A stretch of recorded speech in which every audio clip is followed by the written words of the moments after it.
kita tentu yang sangat akan dipengaruhi adalah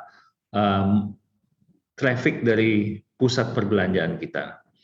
Karena varian baru ini tentu sangat mengkhawatirkan, walaupun sampai saat ini kita masih belum tahu akibatnya seperti apa, kita belum seberapa mengerti seperti varian Delta, tetapi terus terang ini buat kita sangat mengkhawatirkan, apalagi datangnya bersamaan dengan liburan Nataru. Nah, itu untuk kita sangat mengkhawatirkan. Berarti Anda melihat akan ada mengurangi minat masyarakat begitu Pak untuk belanja, utamanya akan berpengaruh juga pada sektor retail Pak?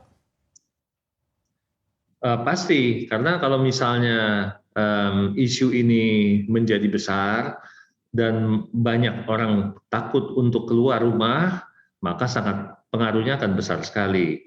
Tetapi menurut saya memang kunci utama adalah masker dan vaksin. Kita vaksin boleh dibilang kalau di kota-kota besar itu sudah sangat sukses ya.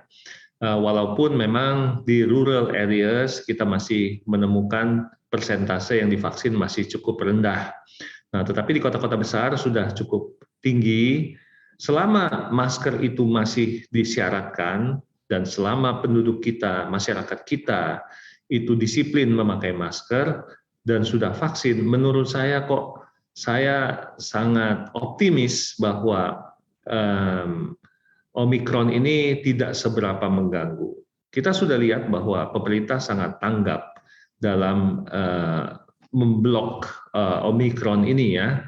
Kita lihat bahwa sementara ini dari yang sudah tertrace dari 3 orang yang positif Omikron itu sudah ditrace lebih dari 250 orang. Menurut saya itu sangat tanggap sekali dan sangat cepat, sehingga kita bisa mengisolasi Omikron itu sendiri.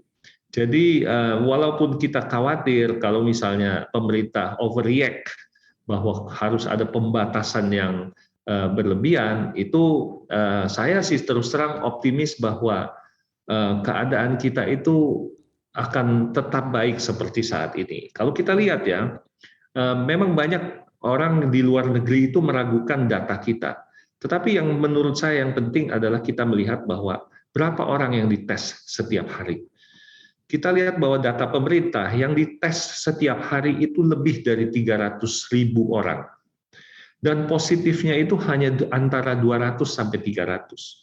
Lain kalau misalnya yang dites itu hanya 1.000 orang, kemudian yang positif 200. Oh, itu berarti memang banyak yang tidak dites, makanya positif kita rendah.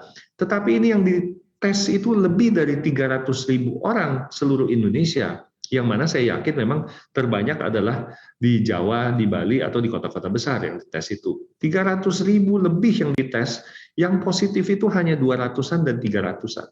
Itu menandakan bahwa positif rate kita memang rendah sekali. Oke, berarti dari kacamata pengusaha sendiri, ketika melihat apa upaya yang dilakukan oleh pemerintah selama ini menanggulangi masalah COVID, lalu juga belajar dari varian Delta yang pernah terjadi peningkatan sangat signifikan dan membuat pembatasan yang sangat ketat juga, Anda melihat pemerintah sudah mengetahui apa yang akan dilakukan sehingga ini menjadi sebuah sinyal positif begitu bahwa ya pembatasan tidak akan seketat kalau belajar dari sebelum-sebelumnya, Pak? Ya, menurut saya itu apa yang sudah dilakukan pemerintah itu hasilnya sangat sukses. Sukses besar malah menurut saya. Bahwa kita sekarang ini positive rate-nya bisa segitu rendahnya. Itu menandakan seperti yang saya sampaikan tadi, yang terpenting adalah masker dan vaksin. Kalau dua itu sudah dilakukan, menurut saya kita cukup aman begitu. Memang saya sangat tidak setuju misalnya kalau pusat perbelanjaan itu harus tutup jam 7 malam, jam 8 malam. Menurut saya tidak ada gunanya, karena kan vaksin itu bukan berarti dia setelah jam 7 malam virusnya lebih banyak. Bukan kan? Kita tutup tetap jam 10 malam, tidak mengapa. Tetapi yang perlu diatur adalah seberapa banyak crowd yang ada di dalam pusat perbelanjaan itu. Makanya kita sekarang sudah dilengkapi dengan Peduli Lindungi yang bisa menghitung seberapa banyak orang di dalam pusat perbelanjaan.